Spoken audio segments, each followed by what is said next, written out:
Hello, my lovely Loos. We are in for the next installment of Winn, Dixie.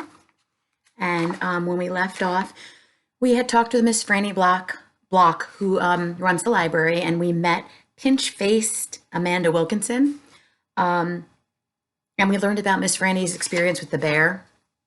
And now we're on chapter 8. Winn Dixie's bald spot started growing fur, and the fur that he had to begin with started looking shiny and healthy, and he didn't limp anymore. And you could tell that he was proud of looking so good, proud of not looking like a stray. I thought what he needed most was a collar and a leash, so I went into Gertrude's Pets, where there were fish and snakes and mice and lizards and gerbils and pet supplies, and I found a real handsome red leather collar with a matching leash. Winn Dixie was not allowed to come inside the store. There was a big sign on the door that said, "No dogs allowed," so I held the collar and the leash up to the window.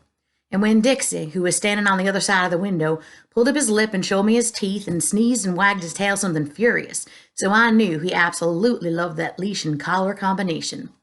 But it was very expensive. I decided to explain my situation to the man behind the counter. I said, "I don't get a big enough allowance to afford something this fancy, but I love this collar and leash, and so does my dog, and I was thinking maybe you could set me up on an installment plan." "Installment plan?" said the man. An installment plan is when someone doesn't have enough money to pay all the money up front. They pay like a little bit every month or whatever. So she's asking if she can take it but still pay a little bit every month. "Gertrude!" somebody screamed in a real irritating voice. I looked around. It was a parrot.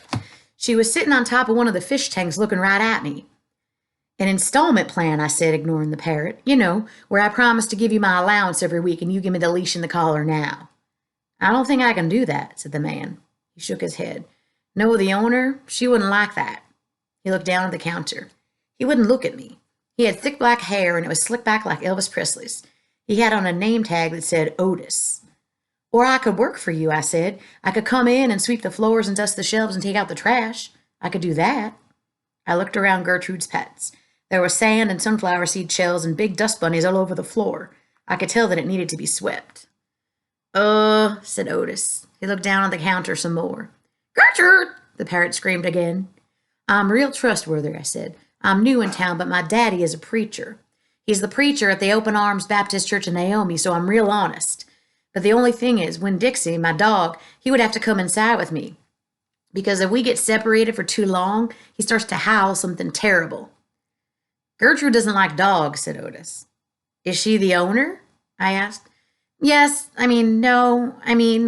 He finally looked up. He pointed at the fish tank. "That Gertrude, the parrot. I named her after the owner." "Gertrude's a pretty bird," screamed Gertrude. "She might like Winn Dixie," I told Otis. "Almost everybody does. Maybe he could come inside and meet her, and if the two of them get along, then I could have the job." "Maybe," Otis mumbled. He looked down at the counter again. So I went and opened the door, and Winn Dixie came trotting on inside the store. "Dog!" screamed Gertrude. "I know it," Otis told her. And then Gertrude got real quiet. She sat on the top of the fish tank and cocked her head from one side to the other, looking at Winn Dixie. And Winn Dixie stood and stared back at her. He didn't hardly move. He didn't wag his tail, he didn't smile, he didn't sneeze. He just stared at Gertrude, and she stared at him. Then she spread her wings out real far and flew and landed on top of Winn Dixie's head. "Dog!" she croaked. Winn Dixie wagged his tail just a little tiny bit, and Otis said, "You can start on Monday." "Thank you," I told him. "You won't be sorry." On the way out of Gertrude's Pets, I said to Winn Dixie, "You are better at making friends than anybody I've ever known. I bet if my mama knew you, she would think you were the best dog ever." Winn Dixie was smiling up at me, and I was smiling down at him, and so neither one of us was looking where we were going, and we almost bumped right into Sweetie Pie Thomas. She was standing there, sucking on the knuckle of her third finger, staring in the window of Gertrude's Pets. She took her finger out of her mouth and looked at me. Her eyes were all big and round. "Was that bird sitting on that dog's head?" she asked. She had her hair tied up with a ponytail and a pink ribbon. But it wasn't much of a ponytail. It was mostly a ribbon and a few strands of hair. "Yes," I told her. "I seen it," she said. She nodded her head and put her knuckle back in her mouth. Then she took it out again real quick. "I seen that dog in church, too. He was catching a mouse. I want a dog just like it, but my mama won't let me get no dog. She says if I'm real good, I might get to buy me a goldfish or one of them gerbils. That's what she says. Can I pet your dog? Sure, I told her. Sweetie Pie stroked Winn Dixie's head so long and serious that his eyes drooped half closed and drool came out of the side of his mouth. I'm going to be 6 years old in September. I gotta stop sucking on my knuckle once I'm 6, said Sweetie Pie.